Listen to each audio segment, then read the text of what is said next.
A paz do Senhor, meus irmãos. Então, dando continuidade aqui às nossas aulas do curso teológico da Antioquia, nós revisamos aí a lição de número 5, Evangelho segundo escreveu São Mateus, e a lição de número 6, Evangelho segundo escreveu Marcos. Então, como nós tínhamos acordado já de fazermos uma revisão dos questionários, né? Estamos aqui então com esse intuito. Então vamos logo, então, começando aqui pela lição 5, né? A pergunta 5.1. O cânon do Novo Testamento foi formado a partir de quando? A partir do século II, a letra C, né? Quando começa os pais da igreja organizarem os livros que são considerados teológicos, né? Que estão dentro do cânon, dentro da mesma ideia, né? E separação dos livros apócrifos. Os livros apócrifos é aqueles que não estão de acordo com as doutrinas paulinas, com as doutrinas dos evangelhos. Então foi a partir do ano, ou melhor, do século II. 5.2. Mateus estava bem qualificado para produzir tal evangelho, pois a sua profissão era cobrador de impostos, letra A. A partir do momento que Mateus ele era um cobrador de impostos, ele tinha uma familiaridade melhor com a matemática, com a escrita, então ele está mais apropriado da linguagem para poder fazer e escrever o Evangelho segundo São Mateus. A data do Evangelho de Mateus, por não encontrarmos nele nenhuma indicação de que Jerusalém estivesse em ruínas, deve ter sido. Nós podemos responder com outra pergunta, né? Em que ano foi a destruição de Jerusalém? A destruição de Jerusalém, do templo, foi no ano 70 depois de Cristo, na guerra judaica romana, quando os romanos levantam uma guerra contra os judeus. A destruição do templo e a destruição da cidade se dá neste momento, no ano 70 depois de Cristo. Roma estava aos cuidados do imperador Cláudio nesse período, tá? Então foi antes do ano 70, depois de Cristo, visto que nos textos dos evangelhos não cita essa destruição, que foi um fato muito relevante para Israel. Então, se já houvesse acontecido, teria certamente sido citado aqui nos livros. Então, nós podemos responder com a letra B, antes do ano 70 depois de Cristo. Continuando aqui, meus irmãos, na página 86, nós temos um outro marque verdadeiro ou falso, algumas questões. A 5.4, ela diz assim, ó, Mateus é mais detalhista que impressionista.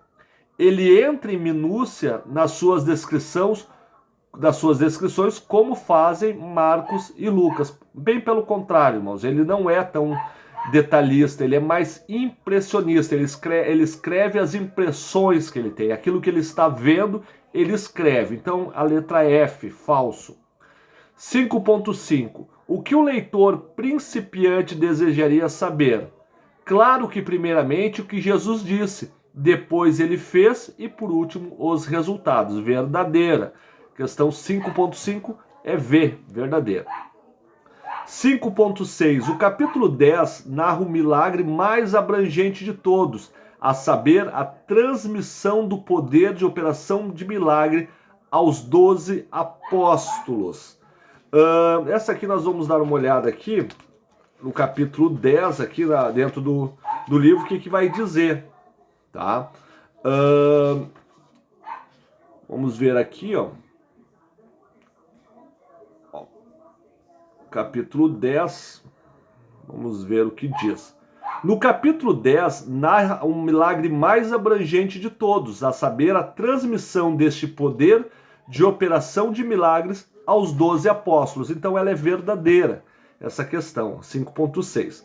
A 5.7, os 3 primeiros milagres listados dos capítulos 8 a 10 curam todas as moléstias físicas funcionais que afetam o corpo inteiro, a lepra, a paralisia e a febre. É verdade. Mateus ele vai citar os 3 primeiros milagres, mas de moléstias físicas funcionais, que atingiam todo o corpo. 5.8. A reação geral no término do ministério da Galileia pode ser resumido em grande aceitação. Não teve nada disso. a aceitação não foi grande, né? Nem teve muita aceitação ali. É falso 5.8. Claro que os irmãos tendo alguma discordância das questões, né, meus irmãos? Eu não sou o sabe-tudo, né? Então, se tiver alguma, nem dono da verdade, se tiver alguma questão que os irmãos têm dúvida, coloca aí no nosso grupo para nós respondermos ali ou para corrigirmos a resposta, tá? Na página 90, temos um assinale coluna A de acordo com a coluna B. 5.9. Seu silêncio desconcertante levou o sumo sacerdote a exclamar: eu te conjuro pelo Deus vivo que nos diga se tu és Cristo, o Filho de Deus. Aqui, meus irmãos, está falando do período da crucificação, dos períodos que antecedem a crucificação. 5.10 é um curto capítulo de 20 versos, é reservado para o superclímax, aquele evento mais básico e vital de todas as evidências cristãs. Esse período aqui é a letra C, a ressurreição. E no 5.11, né, esta parte da narrativa se faz em uma sequência de 4 partes. A apresentação. Quais são as 4 partes? A viagem para a cidade, a entrada na cidade, a oposição na cidade e o discurso no Monte das Oliveiras. Isso está na apresentação. Então ficou B, C e A. Continuando aqui, na página 92, nós temos mais uma vez um verdadeiro e falso. Vamos ver aqui o que diz. 5.2. No relato de Mateus, um aspecto considerável dos ensinos de Jesus, o qual ocupou cerca de 1/3 dos seus ensinos, foram as parábolas, ou seja, narrativas especiais que Jesus usava para transmitir verdades espirituais através de comparação. Verdade. Quando se fala em parábolas, logo nós vamos nos remeter ao evangelho escrito por Mateus. 5.13. Nenhuma das parábolas foi interpretada por Jesus. É falso. Nós podemos citar as 2 primeiras parábolas, que elas foram interpretadas, a do semeador e a do joio, e a da rede de pesca, que foi parcialmente interpretada. Então é falso a questão 5.13. 5.14. Não há dúvida que na primeira das parábolas, o semeador, ele está descrevendo a reação imediata deles à sua apresentação do reino. Verdade. A primeira parábola ela se refere àquele momento ali dos irmãos, ali, da igreja primitiva, dos apóstolos. Não da igreja primitiva, esquece. Dos apóstolos. Da igreja primitiva ela surge a partir do 1º século somente. 5.15. O registro de Mateus apresenta uma lista de 10 parábolas e uma aplicação final. É falso, meus irmãos. São 7 parábolas, na verdade, não são 10, né? Nós podemos até olhar ali, é a parábola do semeador, do joio, grão de mostarda, fermento, tesouro escondido, pérola de grande preço e a rede de pesca. São 7 parábolas, né? Que elas são ali citadas por Jesus. Continuando aqui, a 5.16. A primeira e extensa série de parábolas foi apresentada em um dos dias mais ocupados do ministério de Jesus. É verdade. Foi um dos dias mais ocupados do ministério, né? Ali. 5.17, para nós terminarmos o Evangelho de Mateus. Por qual personagem bíblico Mateus precisa iniciar a lista genealógica de Jesus? Abraão. Ele não começa com Adão, como muitos pensam, ela vai começar a partir de Abraão, quando ele vai determinar a saída de Abraão, quando Deus vai chamar Abraão, sai do meio da tua terra, do meio da tua parentela, é a criação de um povo escolhido por Deus, da onde vai sair o Messias. Depois eu costumo dizer que vai sendo como um funil, né?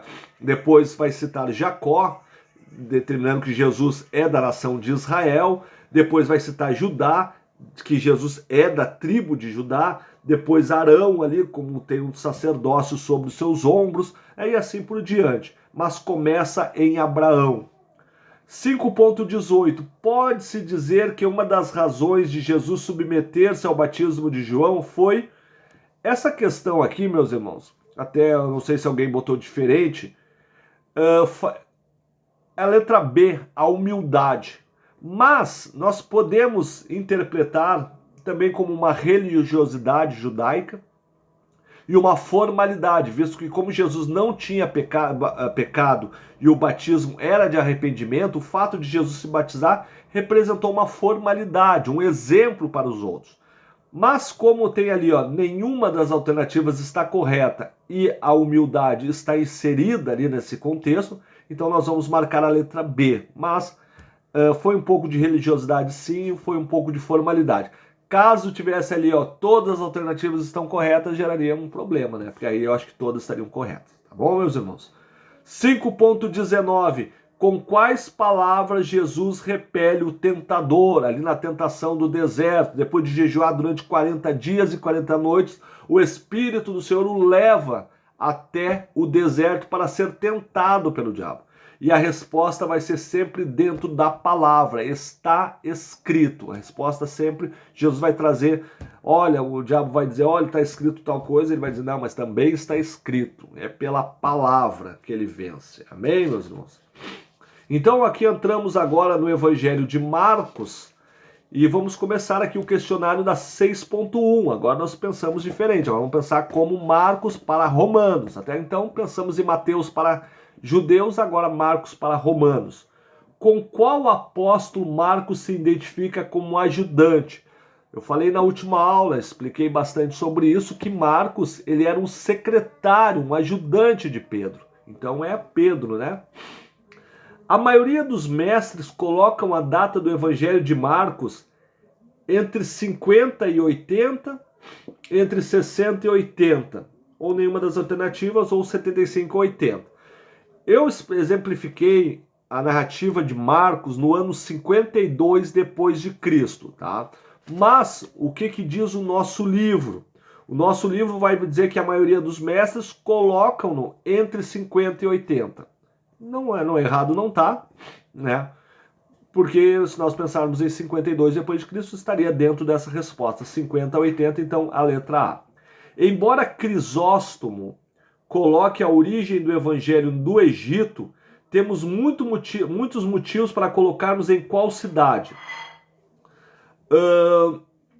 Esta questão aqui, meus irmãos, Crisóstomo, ele era um dos pais da igreja. Marcos, depois do final do ministério ali, onde ele vai se colocar, ele vai para Alexandria, né? E ele vai fundar a igreja de Copta, né? A igreja de Copta, ela foi um dos braços do cristianismo no início, e ele vai trabalhar dentro dessa igreja. E essa igreja ficava em Alexandria, né? Mas a resposta certa é Roma, porque o lugar do nascimento aqui diz aqui, embora Crisóstomo coloque a origem do evangelho no Egito, temos muitos motivos para colocarmos o lugar do seu nascimento na cidade de Roma, onde você lembra que Paulo ali, quando ele escreve a Timóteo, ele vai pedir a presença de João Marcos, porque ele já está preso em Roma, lá na prisão de Marmantina, e aí Marcos possivelmente foi até Roma e lá ele tem escrito este evangelho. Então nós podemos considerar a letra B, Roma. A 6.4, ela traz um verdadeiro ou falso novamente, né? É quase unânime a opinião de que o segundo evangelho foi dirigido à mente grega. Não, meus irmãos, o segundo evangelho aqui, né? Claro que você poderá a questão do primeiro e segundo evangelho, porque a gente considera Marcos como o primeiro evangelho, mas aqui o livro traz a ideia cronológica, então se refere a Marcos como o segundo livro. Ele não foi dirigido à mente grega, ele foi dirigido à mente romana. Quem escreve para os gregos, nós vamos ver na próxima aula, é Lucas. Lucas que vai escrever para os gregos.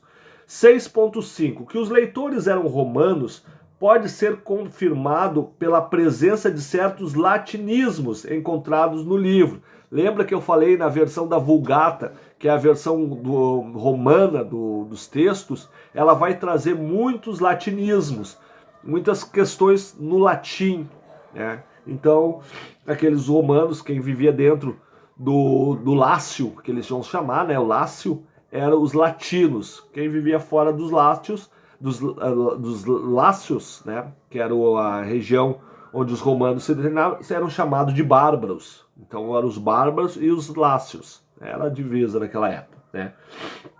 Aí vem o termo latim.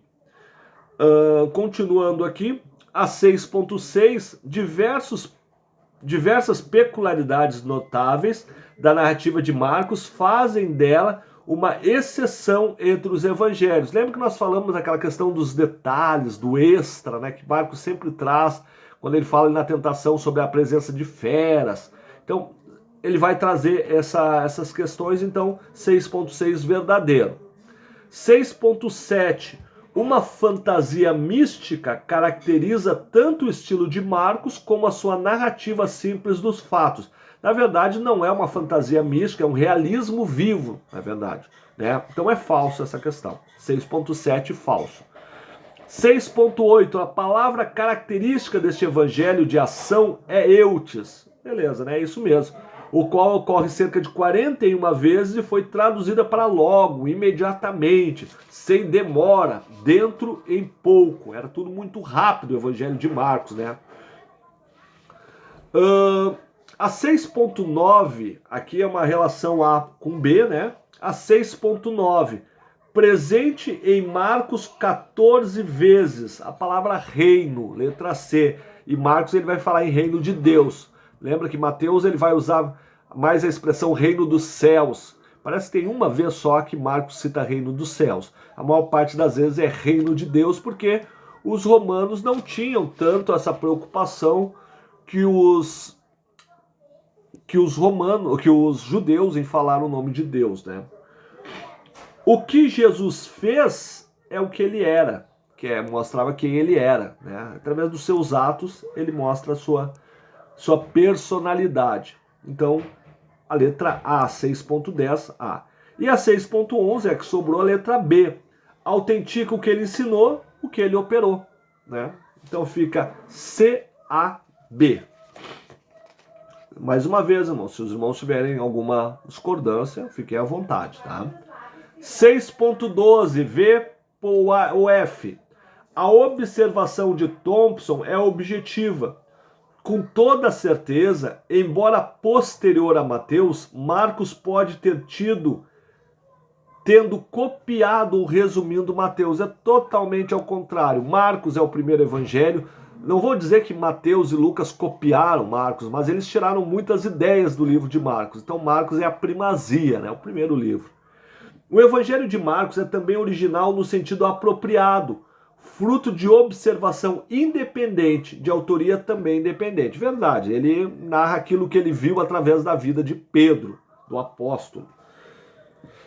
6.14, Marcos escreve no propósito unificador de projetar Cristo principalmente como servo de Deus, o poderoso obreiro. Verdadeiro, né? 6.15, o evangelho de Marcos frequentemente supera os outros sinóticos nos detalhes vivos, completos e pitorescos. Verdade, verdadeiro também. Para terminar, né? 6.16, dissemos que o evangelho de Marcos é o evangelho de Jesus como servo perfeito. É o evangelho do servo sofredor, até porque ele vai vivenciar os últimos momentos, visto que Marcos era de Jerusalém, Marcos vai vivenciar os últimos momentos quando Jesus volta à Judéia, depois do seu ministério na Galiléia, ele volta, e ali já como servo sofredor, passando as agruras da cruz, né, a fase final do seu ministério. Por separação preliminar, entende-se uma separação do seu estilo de vida anterior, uma separação para o seu novo ministério de ensino ou cura, isso é no batismo, né? Essa separação preliminar, e completa separação para Deus. Todas as alternativas estão corretas, letra D. Vamos considerar a letra D. 6.18.